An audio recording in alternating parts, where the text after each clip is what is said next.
I think, to be honest with you, that's where all the budget went. Enya doing the theme tune for this particular thing. Good evening and welcome to what is the final event on the first ever Ireland Reads Day. My name is Rick O'Shea. I'm the presenter of the book show on RTE Radio 1, and I'm one of the ambassadors for Ireland Reads this year.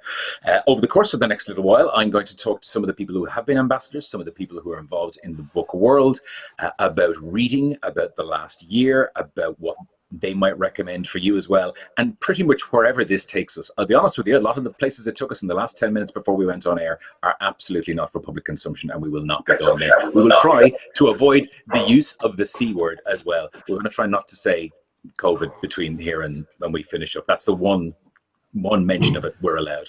If you'd like to leave your comments, you can of course do so in the sidebar here in the YouTube channel, and we'll try and get some of the questions a little bit later on. My guests for the next while are he is a best-selling author. He is the laureate for fiction, and he has a rarely acknowledged beautiful singing voice. Sebastian Barry is joining me tonight as well from his home. We've also got Professor Luke O'Neill, immunologist, biochemist, and science communicator and author. Luke is with us too. Catherine Gallagher is the county librarian for the Dún Laoghaire-Rathdown County Library Service, and also another one of our ambassadors. She's one of the Ireland Reads ambassadors. She's a reading advocate, and she runs Sarah's Book Project. Sarah Fitzgerald is here as well. Hello, everybody. How are you? Hello. Hello. This is unusual. Let's see where we go with this. I'm going to start by asking a few questions, pretty much of all of you, and we can take this in whatever order you like. I mean, mainly the reason we're here tonight for this discussion is to do with reading, and it's to do with the last 12 months, which have been a strange, unusual and unprecedented time in terms of people, their reading habits, and what they've been reading over the course of the last 12 months. I don't know who I want to start with. Sebastian, I may as well start with you just because you're to the right of my screen and I can see you here. What have the last 12 months been like for you as a reader? Have there been troughs? Has it been easy at certain times? Has it been harder at other times? How has that played out for you? Well, I didn't plan it to fit like this, but I do try and write a novel every 3 years, and one of those years is a reading year, and that is actually the year just gone by. So I've been reading mostly for work, mostly actually slave narratives and the history of slavery in North America, which sounds rather cheerless, but actually is incredibly fascinating. But I have been in need of this day, Ireland Reads, because I have found it quite difficult to read outside of work.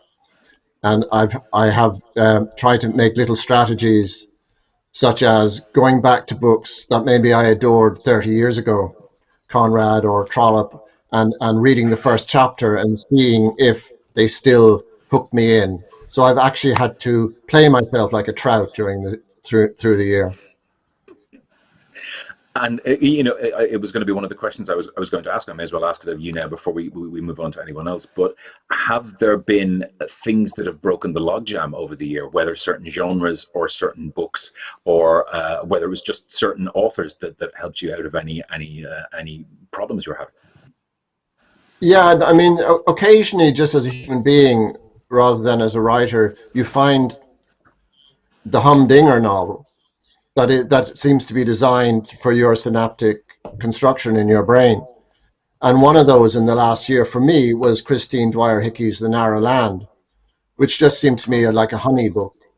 You know, it was like just a delight and a restoring book. And it reminds me also as a writing creature that if you do your work as best you can, you can to some degree, maybe quietly under your breath say that perhaps you do offer solace occasionally with what you're trying to do. And she certainly did that for me with that book just in the last year. I'm going to go to Sarah next, maybe. Sarah, how have you found your reading over the space of the last year in terms of fitting it in with everything else you've been dealing with because you're in school as well? Yeah, so obviously online school has been a bit of a challenge, but I have found that my reading habits, while they've changed, they've probably changed in a positive way. Usually I only have time to read late at night, and obviously I still do that. But now with online school, there's little breaks in between classes, and I find that I can fit reading in more often during the day. So I have found it quite a positive experience in that regard. If we're both doing it, we're just doing the same Have thing. you had any Doing the problems same over the thing. course of the year? Were there That's ever no problem moments at where all. you were going, no, I can't make it through this. I'm going to walk away from it. Well, I was one of the judges this year for the Children's Books Ireland Awards, which I absolutely loved the whole process. But obviously, there was 99 books that I had to read in the last 6 or 7 months. So there was a few that got flung across the room at some point, and thrown out the window. But we got through them all eventually. Okay, I was going to come to this later, but now that we're here, let's have that conversation. I judged a book prize for the first time when I think I was 43 years old, and it was arduous at that point, reading a huge amount of books. Tell me, you can't tell us any more about it, but tell me about the judging process, what that's like, how you fit that into everything else that's going on in your life. Was it liberating? Was it exciting? Was there a point where you went, I wish I'd never said yes to this? No, there was definitely never a point where I said I wish I'd never said yes. I enjoyed like every minute of it. Especially, I mean, this past year we all needed some sort of escapism and just something to keep us going. And I think the judging for the Children's Books Ireland Awards was definitely that for me. And the process was incredible, and all the other judges were, I mean, so incredible to listen to all their insights on all the books. And I really enjoyed all our monthly meetings. I learned so much, and I really enjoyed reading all the books. It was strange in some regards, going back and reading like picture books and children's books. I suppose now that I'm 16, 17, it was like going back in time, but I really enjoyed it. I mean, some of the books, it was quite nostalgic. And I mean, it was incredible that our Irish authors and illustrators could produce such a treasure trove of books that I got to enjoy over the past few months. Catherine, I'm going to go to you next as a county librarian, as somebody who works around books all day, every day. I want to ask you firstly about your own personal reading over the course of the last year, and how that went, before I get into to how your job may have been going. Well, I suppose, good evening everybody, it was quite a year, and I have to say I had kind of perhaps gotten into the habit of reading primarily for work, and had almost fallen out of the reading habit for pure reading for pleasure. So in a sense, had kind of fallen into that reading funk of, you start a book, run out of steam, feel guilty, feel, God, I'm a librarian, I should be reading all the time, and ergo nothing much would happen. And I found with this year, we decided as a staff in Dún Laoghaire to set up a staff book club that meets on Zoom and meets regularly. And that actually really reignited a love of reading, because it reignited the conversation around books, and having that time to read a book and then discuss it. And that was really, really interesting and really good. I was also, I suppose, involved with another project around reading in this period. My father passed away a couple of years ago, and almost the last thing that had to be dealt with was his library of books. And it was really interesting to look at somebody's lifetime of reading and lifetime of books. And he was one of those people, pre-Google, who believed the answer always lay in a book. You just had to find the right book. And he would go around town with a little bit of paper in his back pocket with all the books he needed to fill out a collection. And that was a really interesting journey to see somebody's reading life, and then to decide what to do with their reading life. So from a personal level, I found it quite interesting. I also found that I went back to almost novels, like Sebastian said, I had read before, but also novels that perhaps you read now with a different perspective. And also found myself tending towards kind of spy novels or crime, where there was an obvious baddie and the goodie, that it was almost like the enemy was out there rather than within. And that was really kind of interesting. I'm a lifetime lover of Dorothy L. Sayers, and I went back and reread Gaudy Night for perhaps the 15th, 16th time. And again, the magic. Your perspective changes, the plot doesn't change, but it was just wonderful. And books that were set somewhere else, I think our desire to see a different world and the ability to escape into a book and just to see something different really reignited an absolute passion for reading and for books again. So I've come out at the end of this year with a renewed kind of joy in reading, which I think is really good. I'm starting to feel a little bit left out here. I'm one of those people who certainly in and around, not quite 12 months ago, but I think when we were a month or two into lockdown one, found it very hard on certain days to pay attention to anything other than news headlines, numbers. I might need some help here. Professor Luke O'Neill, tell me, how has your reading outside of work reading been over the course of the last 12 months? Because you have been part of that world that we shall not speak of. Well, as you know, Rick, I had lots of time on my hands. I was idle for most of the year, you know. Not quite. You know, there's a great cartoon that Gary Larson, you know Gary Larson, he's a great cartoonist. He stopped doing cartoons a few years ago. He was famous for kind of surreal cartoons based on natural history and animals and stuff. But there's a cartoon, there's a kid in a classroom, right? And he puts his hand up and he says, "Miss, may I be excused, my brain is full." You know, so that was like, it's been so intense for me. I mean, talk about reading. I mean, good God, we have to mention the C word, but so much new information came to light, new shit came to light, to quote the Big Lebowski. Like, it's incredible the amount of knowledge that we've gained on that virus, and that filled my brain. So I'd always have a book on the go. Normally at night, I'd read a few chapters here and there, but I did find I was just a bit read out, you know, let's put it that way, when nighttime came along. So I've slipped. I've probably read 3 books in the past year, like real non-sciencey type books, Rick. So I do feel a bit guilty that I didn't keep up. But then when I read them, they were brilliant. And a bit like Catherine said, one of the ones I loved was Around the World in 80 Trains. It's a travel book. It won a big travel award a couple of years ago, actually. And that was superb escapism. This woman and her partner go off around the world on 80 different trains. I think we read a lot to get to a different place, don't we? You know, to escape, or to at least put our minds in a different orientation. And that's what I tried to do when I did get a chance to read. I think that's something that's happened to a lot of people. It's a conversation we might have a little bit later on, just about the nature of using books to physically get away from here when we can't physically get away from here.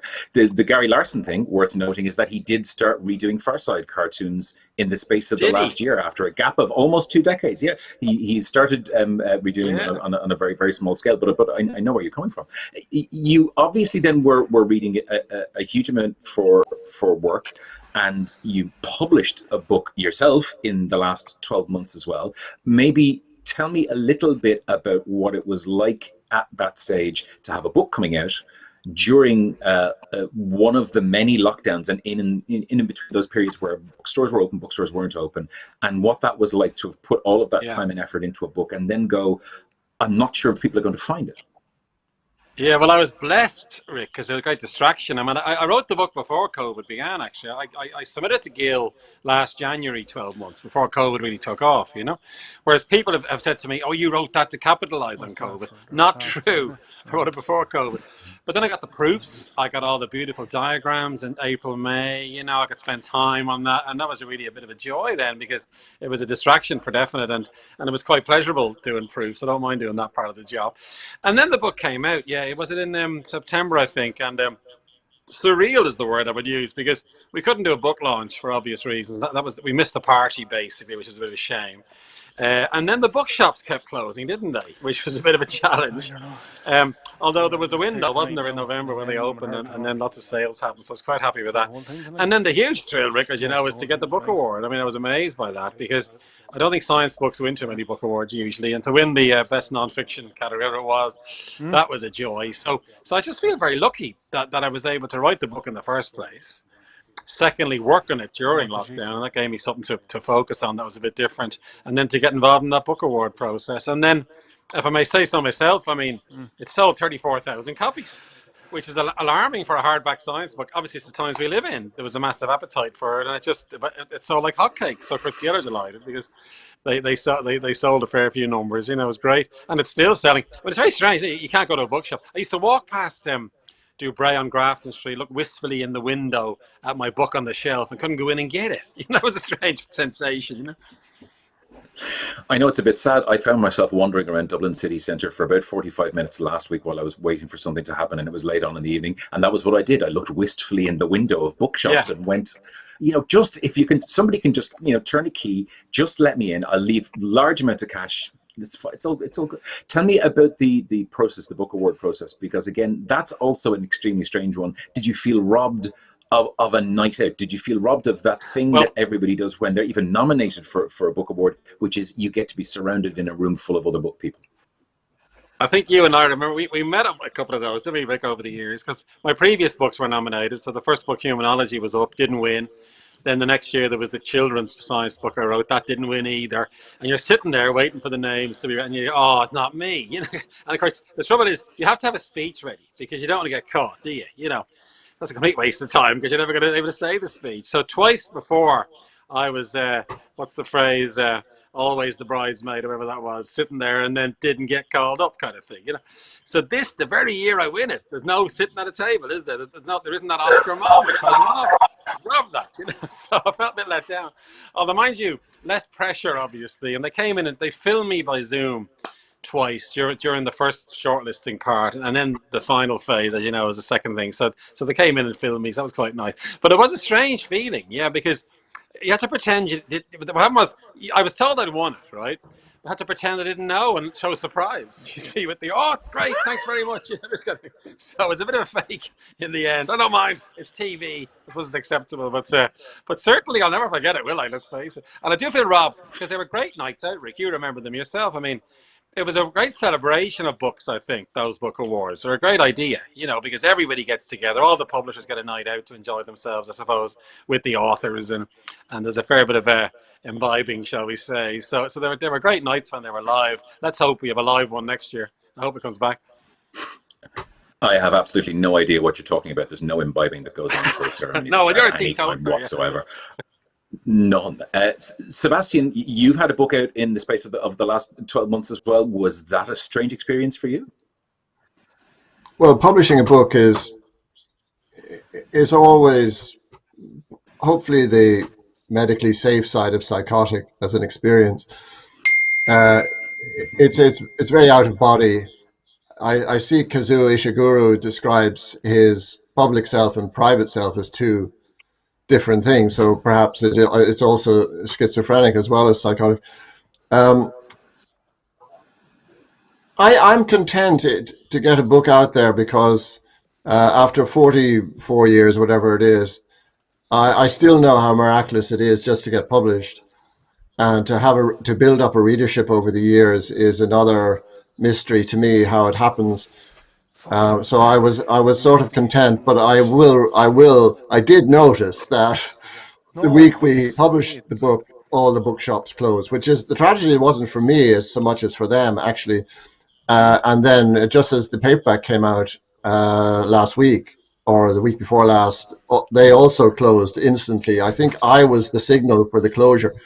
But on that point, you know, it has become clear during the pandemic year that not only how essential the libraries are, but how essential the libreria are, the independent bookshops of the world, and how mysterious their vocation is, and how devoted they are to what they're doing, and the actual thing that they're doing is almost unsayable, is almost beyond words, because they're devoting their lives to the mysterious business of being the fire between the writer and the reader. You know, in the old days, you could sit beside the fire, you tell your companion to your left the story, but now they have to be the disseminator of that action, and they do it in such a magical way. And my admiration for them has clarified and grown enormously over the last year. Uploaded tomorrow. It's strange in that when I was preparing for this today, I went back and I looked at the last time you and I spoke, which was for an interview just like this. I was sitting in this chair, you were sitting in that chair, and it's about 9 months ago. It was in May of last year. And at that stage, you spoke at the time about your fears for the future of particularly bookshops, for other things like live performance as well. Has that changed over the space of those 9 months? Well,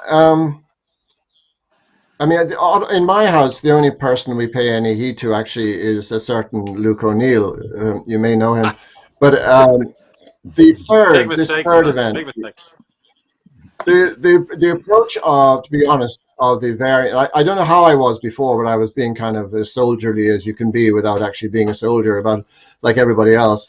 But the whole issue of the variants did, I have to admit, really shocked me and troubled me and disturbed me in a new way.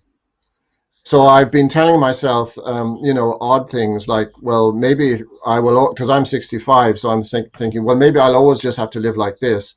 And how bearable is that? And the answer is extremely bearable, as long as I have my beloved wife in the house and maybe a few stray children who are now in their 20s and the mountains behind me, and I can write my books. And so I've been going there in my mind because um, you have a sense of, we're told in the greater world that that the world is sort of vaguely coming to an end, and our life, our way of living is at a sort of crunch point as well. And we just have to be so Marcus Aurelius that we're out Marcus Aurelius in Marcus Aurelius, who obviously said that misfortunes are a given. It's how you rise to meet them that is your victory as a human person. So I'm trying to rest my faith in Stoic philosophies, to be honest.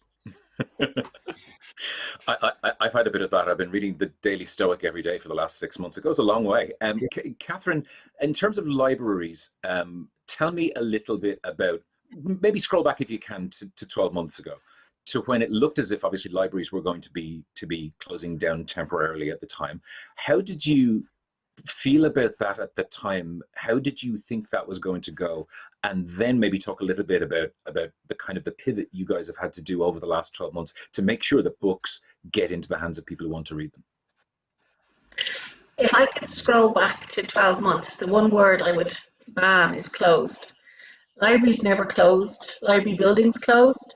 I think we were very optimistic that we were closing for 2 weeks. We were going to be back after the Easter holidays.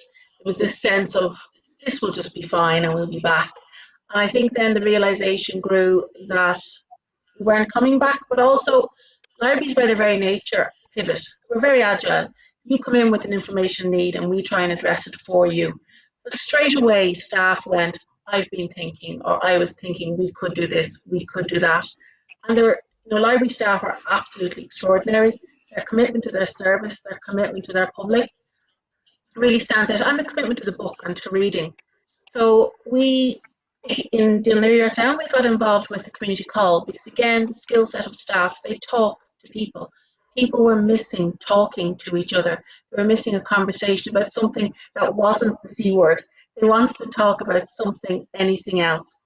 And then we had the sense that people were looking for the book, the physical book. And I suppose in a way, we always regarded our services as essential, but they became essential in a very different way, in that what people missed was not the big things, it was the little things. It was the book, it's a cup of coffee. And for a lot of people, it was that sense of, I need books. And you could almost hear the panic in people's voices. I've run out of everything to read in the house. And so we launched our book drop service. And we put with it a little kindness pack. So we had a bar of soap to remind you to wash your hands, a packet of wildflower seeds for the idea that we have a brighter future, a little bar of chocolate to eat while you were kind of reading your book, some books obviously, and some kind of armchair exercises, that type of thing, and a little postcard saying we're looking forward to seeing you when we reopen. We had no idea that it would take us that long to reopen.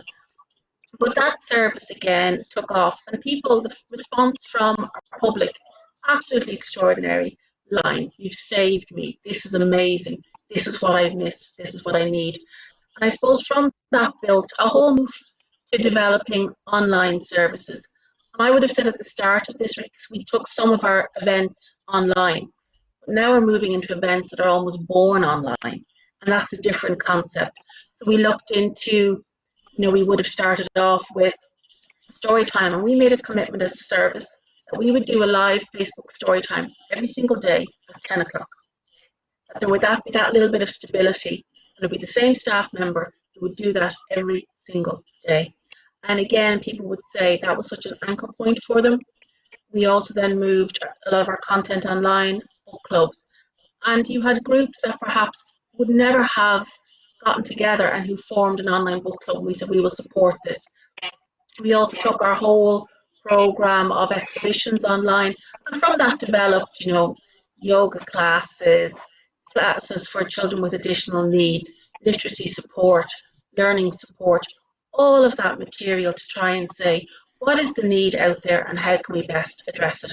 and moving then into the whole kind of keep well campaign, supporting people to help them get through this period in a whole variety of ways. And I suppose also, and I think this is where Irish Ireland and the LGMA came in, straight away removing all barriers to joining. We want you to join, we want you to use the service. The use of our online resources, ebooks, e-audio, phenomenal growth in service, in usage, and still aiming to provide an answer at the end of the phone and an answer at the end of the email.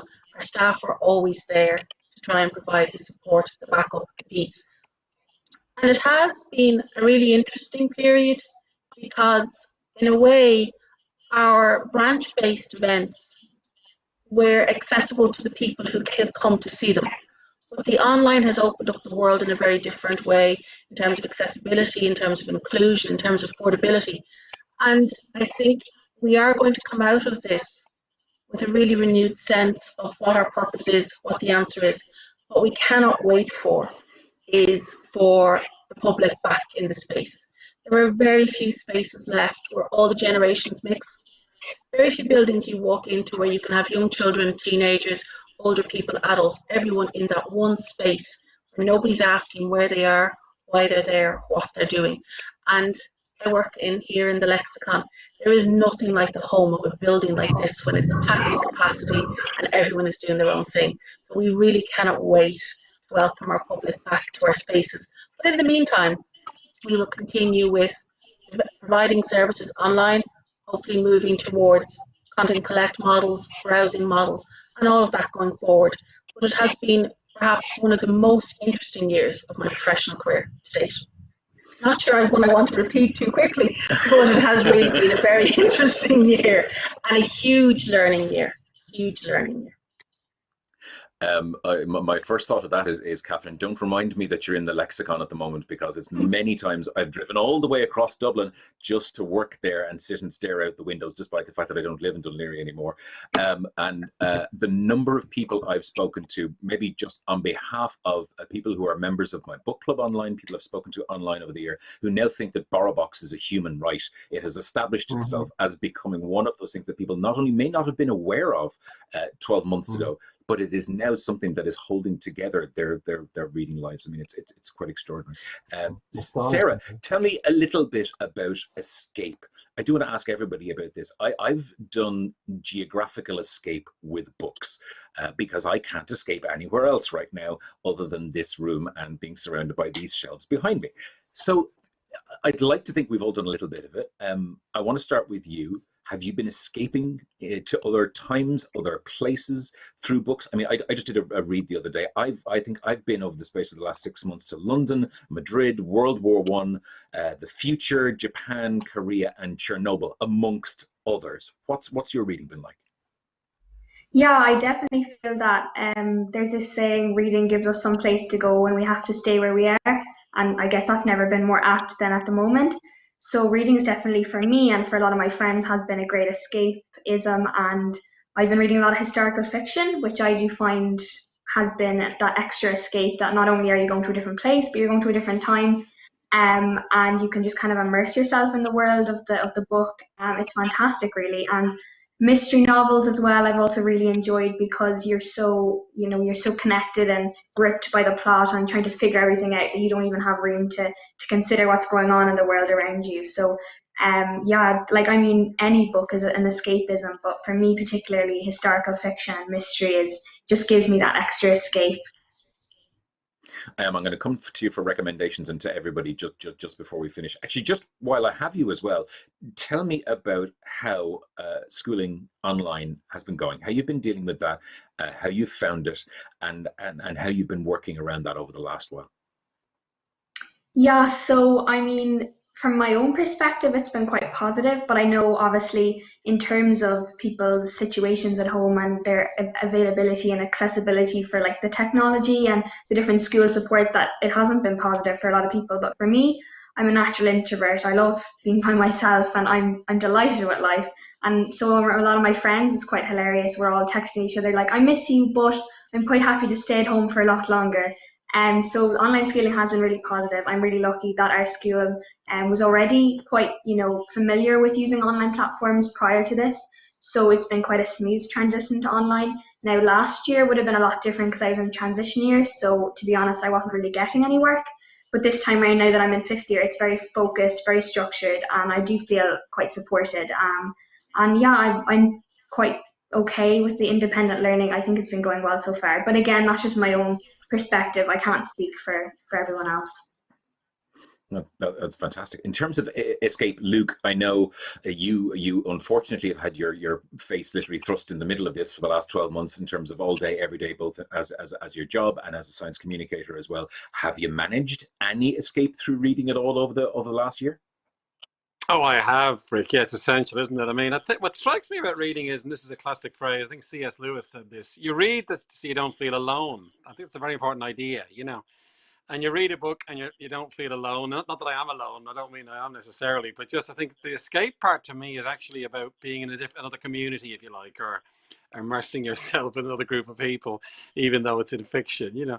So I've always tried to do it. And again, it's so important to have time doing something else, isn't it? If I was doing the science 24/7, I'd go crazy, wouldn't I? You know. So I think it's very important to have the mix there. Something struck me though, Rick, which I might say, Catherine, I've got a great idea for you.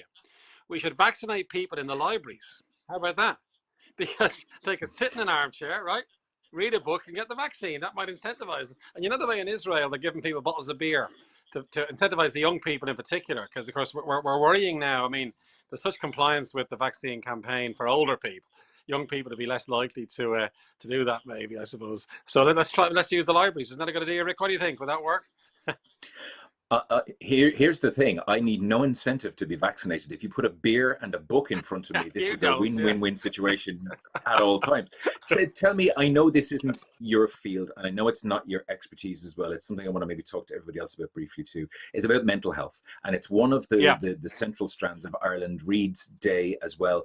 The idea that it is a way to escape from the world and a way to take the pressure off yourself, even just for a short period of time.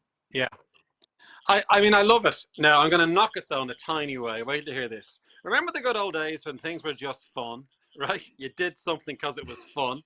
We're now doing stuff because it helps our mental health, you know? So something's gone wrong there. I'm looking forward to just going back to being fun because it's like there's a benefit from that in a sense, you know? We start with that bold statement. Like music used to be just fun. You go to a gig, you'd hear a band, you'd have fun. Now music is essential for our mental health. I guess that's what fun is in a way.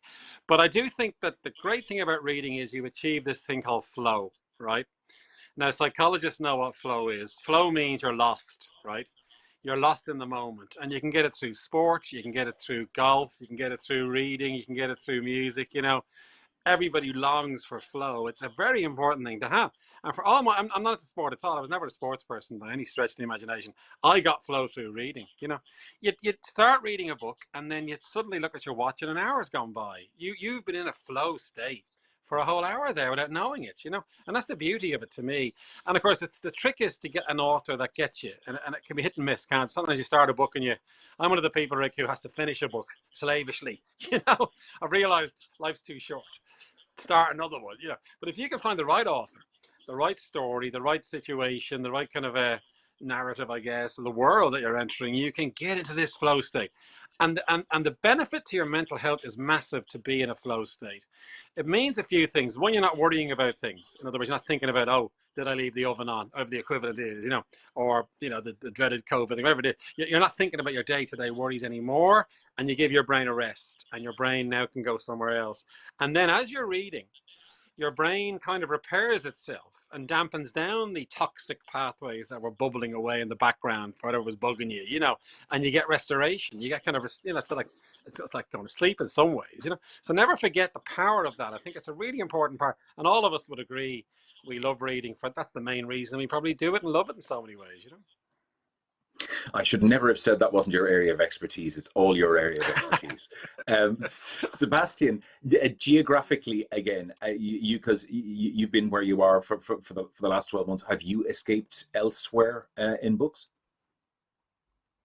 Well, at this point, I would be happy to just go to the west of Ireland or to North Mayo, where my son lives, and walk a nice damp Mayo field and lose my hat, you know, my boot in the bog down there. I don't need to go. Although just this morning, my wife and myself in our parliamentary moment, which is when you have the coffee in the bed, talking about stuff.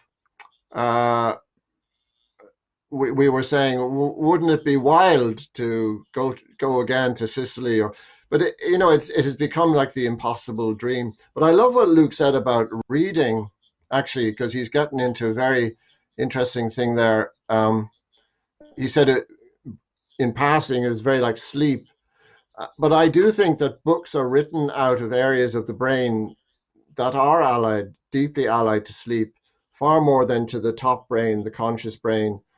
And you write out of there and you read in there, and to be in there is restoring, because I don't know if fun is the right word, but certainly joy is the right word. I remember John McGahern saying, you must write for joy and you must read for joy, or something like this in his Leitrim accent. And this is true. It's not just when you're reading a book that has you in its thrall, but it's when you get to the book and that feeling between your reading of the book, those between times when you're looked back.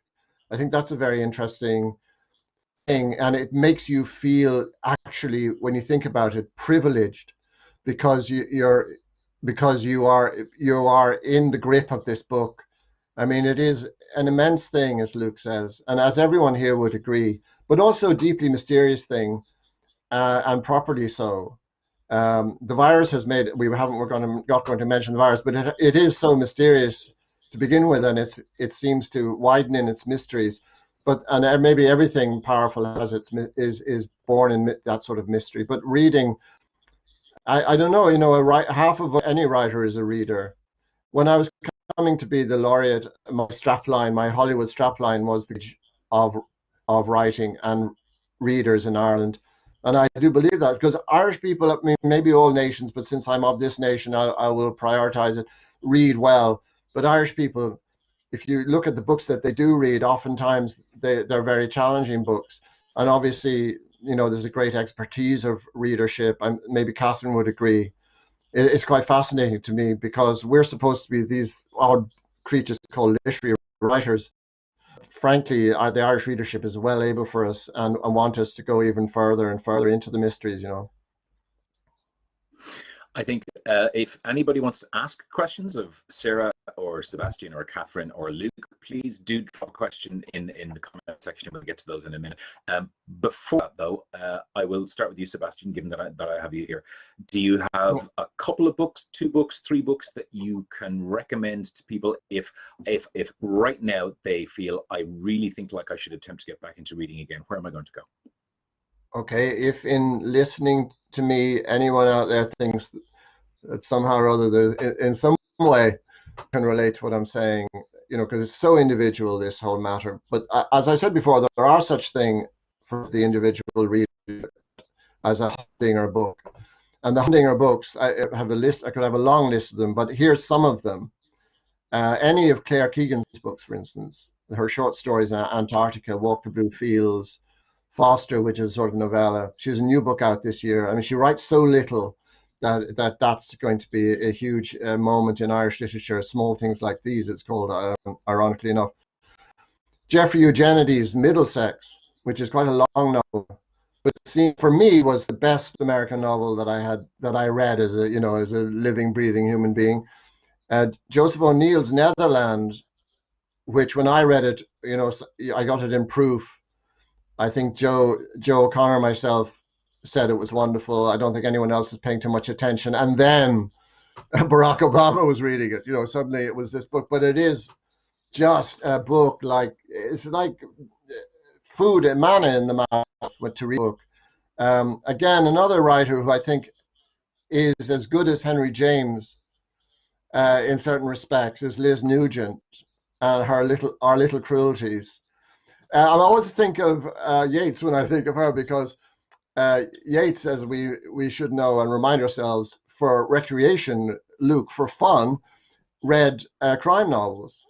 He Dorothy L. Sayers possibly as well, and he just needed this endless supply of of addictive books, as you might say. And Liz is just like the great emperor of that sort of writing. And and finally, we mustn't neglect poems, because if you don't have a lot of time, like Luke, sometimes you can go to a poem and receive the the effect of a novel on your heart and soul, basically, even in one poem. And I would say briefly, Paula Meehan's Well, the American poet James Wright wrote a sonnet called St. Judas, which is like the perfect sonnet. Any of Michael Longley, but The Butchers is such an astonishing novel-wide poem. Derek Mahan, in County Cork, which a lot of people would have read, but it's always worth going back to Derek Mahan. I think going back, because we're looking for solace and looking for strength and looking for our soldierly grits, as it were, in this time, going back isn't the worst thing to do, to go back to something that gave you immense happiness, whenever it was, years ago or a few years ago, and see if that well is still there to draw a beautiful bucket of water from it. I think so many people that I've spoken to have been doing that over the last year. Sarah, do you have thoughts for us, some ideas, some suggestions? Yeah, of course. So obviously, most books that I read would be YA novels. So I might give a few of them in case anyone is interested. I definitely think Sarah Crossan's a fantastic YA author, and Caithan Leahy, his book Tuesdays Are Just As Bad is fantastic, and I read it about 3 times in the past year. And Kelly McCochran's book Flying Tips for Flightless Birds is another amazing Irish book that I would recommend. But then in terms of, I mean, I often read books that can cross over and that are quite timeless and ageless. And Deirdre Sullivan is definitely one of these authors. Her book Savage Your Reply is quite a feminist classic that I think anyone would enjoy. And similarly, I've been reading a lot of climate crisis related books in the past year, just to kind of add to things that have been going on. So David Attenborough's book A Life on Our Planet obviously came out last year, and I just think that's fantastic, and everyone should read it. So yeah, I think that's some of my book recommendations for the moment. They're brilliant, and I think people should remember, I've read about half of those, that YA isn't always just for Ys, it can be for all of us. Catherine, this is a tough job for you, because you have everything at your fingertips. We do, and I think just to pick up the whole idea of getting lost in a book, about the curiosity, and I do think there is something about Irish people, we're very curious, and so people are genuinely interested, and people read very broadly and very deeply. And I would always say, read whatever you like, and what we give through libraries or through our box is the gift of choice. If you don't like this, try something else. So always have that idea. I would encourage people perhaps sometimes to go back and reread. What I have read in this period is books that tend to be where people are locked down for different reasons. So I thoroughly enjoyed a book I'd meant to read for a long time, which was A Gentleman in Moscow. I just loved it. I got lost in it completely. I'm also starting to read some of the books from Mountains to Sea this year. So Hamlet, Max Porter, they're all coming through. The book I'm currently reading is a book called The Bookwoman of Troublesome Creek by Kim Michael Richardson. And this is a book about a scheme that FDR developed in the 1930s, which was the Depression, and it was a work program scheme in the Appalachians and in areas of great poverty in the US, where he provided a book pack and a horse or a mule, and librarians went around delivering books to communities. The idea again was to show libraries books, bring it into communities. So I'm really thoroughly enjoying that at the moment and would kind of recommend it. So you always have to have a book about a librarian at the end of the day. Good. Fantastic. Luke, I'm going to ask you as well, what have you got that you think other people should be reading? Yes, well, I've got a few books actually, Rick, to be honest. Manacon McGann's book, I've got it here.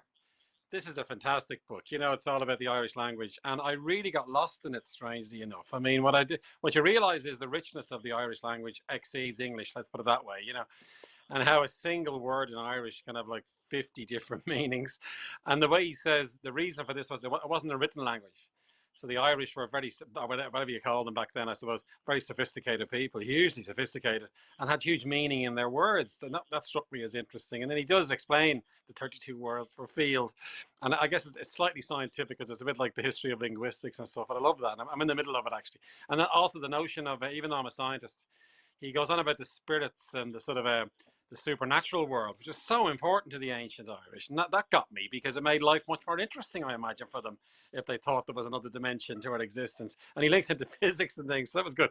Another quick sciencey one is this one. Now, this is a pretty rare book. It came out last year. It's called A Quiet Tide. It's by a woman called Marianne Lee, and she sent it to me, actually. It's about a woman called Ellen Hutchins. Now, have you heard of Ellen Hutchins, Rick? I bet you haven't. She was I've heard of the Marianne Lee book, but not that. Yes, so she's a very famous Irish scientist, this woman, right? Ellen Hutchins, in the early 1800s. She was famous for discovering new seaweeds, mosses, lichens. She was big into climate change way back then, mainly worked in Bantry, died in her early 30s. And she is quite famous, actually, if you're a scientist, but most people haven't heard of her. A real unsung hero. And she was like a precursor to sort of almost like, plant sciences in many ways. And it's a fictionalized kind of her life. And she spends time in Dublin and stuff. I like that one. And then I have to mention Joseph O'Connor's This Shadow Play. I love that, right? I read that this year. And that's a superb book because talk about being transported. I love Bram Stoker anyway. I was always big into him. Dracula and all that stuff. And he tells the story of Bram Stoker's life in London, which is superbly described. London of fogs and Jack the Ripper and all that kind of thing, And then Henry Irving is the famous actor. And the best scene, Rick, by far is, now, as you may know, and I know you know, Rick, because you're a very learned man, Bram Stoker was a contemporary of Oscar Wilde's, and they knew each other very well. Do you know this? And Bram Stoker's wife, Florence Balcombe, she had gone out with Oscar for a while until she realised Oscar might not be the man for her. And then he goes to London and meets Oscar. This is true a few times. Oscar becomes really famous, obviously. And there's a scene when Oscar goes to the Lyceum Theatre where Bram was the manager, and he walks in, and the way Joseph describes it, it's like David Bowie arriving somewhere, and he was a real star, wasn't he? Probably Oscar was the first rock star, and he sits down all looking at him, and then afterwards he has a drink with them, and Henry Irving begins to wind him up, and he says, "Oh, Oscar," he says, "you Aboriginals in Ireland, we civilized you by giving you our language, the English language," he says. And Oscar goes, "Yes, you taught us the word for starvation." Isn't that a brilliant retort to that? That was great. And then finally, the one I mentioned, this is my favorite, the Round the World in 80 Trains. Now, if you want a travel book and escape the world that we're living in at the moment, read this book. And it's a great writer. Her name is Monisha Rajesh, and she won the prize, actually, I noticed, for the National Geographic Travel Book of the Year. But she goes all around the world in trains, right? And really describes them vividly. And we all want to be on trains, don't we? Including every train, including the Orient Express, even the bullet train in Japan. She goes on the TGV in France, all around America, and tries to go to all these different countries. And then now it's a bit of a travelogue, so it does get a bit like, yet another scene that every travel person goes to. But she goes to North Korea, which is really interesting. She goes to Vietnam, strange parts of America. And then what's really good about it is she described, it isn't so much the travel bit's interesting where she visits, but it's mainly her traveling companions, because she's a great observer of people, obviously, describing their foibles and their reactions and what have you. And she's there with her fiance, and because they have the odd falling out, like all life stories, don't we have? So, and then they get so fed up with each other, a bit like Lockdown, she invites a friend to join them, and that makes it much easier for the two of them, this kind of thing. So I think it's a really good book to get your teeth into, because it'll transport you around the world in 80 trains. Fantastic. I would row in on this, but look, anybody who just wants to look at my Twitter feed at Ricochet, you'll find there's a list of all of the stuff that I read there, and then everybody else's books here is fantastic tonight. If anybody has questions, this is where it gets interesting. I don't know if there are questions because I can't see any of the textology stuff. It may just turn up at the bottom of the screen here, and if not, then that's it. Good night, and it's been a pleasure. Do we have questions? Are they going to turn up on the bottom of the screen here? I think that might be a thing. This is where I fill for a moment before we go any further, because if there are no questions, then we can say goodnight to our guests. Are we done? Do we have a wave or a shout from anybody on either side here? From either of our guys, Linda or anybody else? No, we've got a no. I can't hear you. That's not how that works. Okay. In which case, then I think what we may do, from what I can see, is leave that there and here, and I'll tell you why. It will give people the opportunity to go out and read a little bit more as well. I looked just before we came on tonight. There were 800 1,000 minutes pledged for Ireland Reads this year, for what is the first year of Ireland Reads. And I say that full in the knowledge that there will be many more years of Ireland Reads. It's been such a roaring success today. Can I say thank you very much to my guests tonight, to Sarah Fitzgerald, to Sebastian Barry, to Catherine Gallagher, to Luke O'Neill as well. Thanks all for giving your time up tonight here as well. And thanks a million to everybody involved in the creation of Ireland Reads. There was a massive amount of work that went in by hundreds of people behind the scenes, mostly in libraries all across the country. And on that, we have one question. This is good. This will finish it nicely. This is our final question for the night. What bookshop or library will you visit when restrictions allow? I'll start with you, Sarah. Tell me. Love a good trip to Waterstones in Cork. I haven't been there in well over a year now, and I just want to go in, smell all the books, browse through them all, chat to all the people there, and yeah, that's where I'm first headed when I'm able to. Fantastic. Sebastian, where's yours going to be? Well, I like to sneak in and out of the Wicklow booking, but the other thing that Catherine actually said it, people didn't know of Borrow Box. I actually only realized that existed in the last couple of days. So I'm going to get into my local library in Tinnahealy and well, I don't know if I can do it online, sign up for Borrow Box. But I mean, any of the bookshops, wherever I am in Ireland, we all do this. You go in quietly to have a look around. You know, try not to be too upset if your books aren't there, and try not to know they are, and then have the magnitude of heart to notice other writers' work, which is the whole point of a bookshop. But again, I just want to restate, if everyone is interested in preserving what we have in this country, in a time when lots of things have been removed from us, and one of the things I think is our system independent bookshops. So my aim would be to go to all of them, do a pilgrimage of the bookshops when this is over, and just delight in the fact that they still exist and the people survived this huge challenge. And I think you will be welcomed in each and every one of them. Catherine, what about you, other than obviously the library you work in? I think, like Sebastian, we're extraordinarily lucky. We have amazing writers, poets, authors in this country, and we also have amazing bookshops. So I would encourage people, pop in, and I'm hoping to spread the love, spread the joy, pop into lots of local independent bookshops, buy something, take their bag, walk around town with it, let people see that you have supported your bookshop, take the bookmark, and say to people, go buy a book, support a bookshop, keep them going, because we realise how absolutely naked our high streets and our shopping streets are without the variety of those wonderful emporiums where you go in and you sit down and you build up the big pile and then you whittle it right down to what you're actually going to buy. Cannot wait to do that again. And Luke, how about you? Well, it was a curse, Rick, because I was invited to go to a few bookshops, you see, which I couldn't go to in the end. When Nevermind the Bollocks was due. I was due to go to Dingle, due to go to the Dalkey Book Festival, of course, which couldn't happen, and that's a wonderful gathering, isn't it? I'm sure you've been, and then, but the one I would go to is what happened as well to me was very nice. So, and this reiterates what Sebastian said. The bookshop owners are brilliant people, aren't they? Let's face it. And they really, not that the librarians aren't, Captain, but the bookshop owners are brilliant. And the 3 or 4 of them would have emailed me, oh, sorry, you can't come and visit. And the Clifton bookshop, the one over in Clifton, I can't remember the guy's name, I must apologize, but he put my book in the window, 5 of them, right?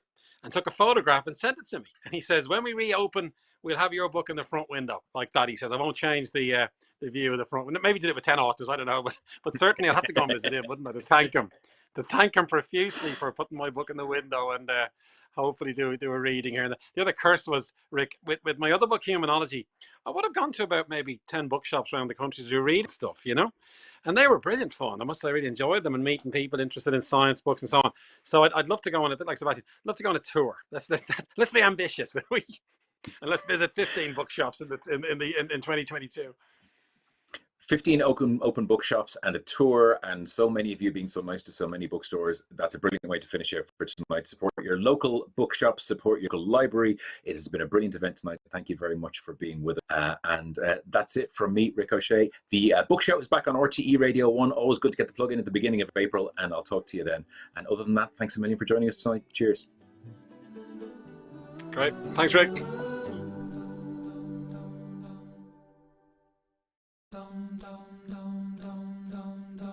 Na na na na na.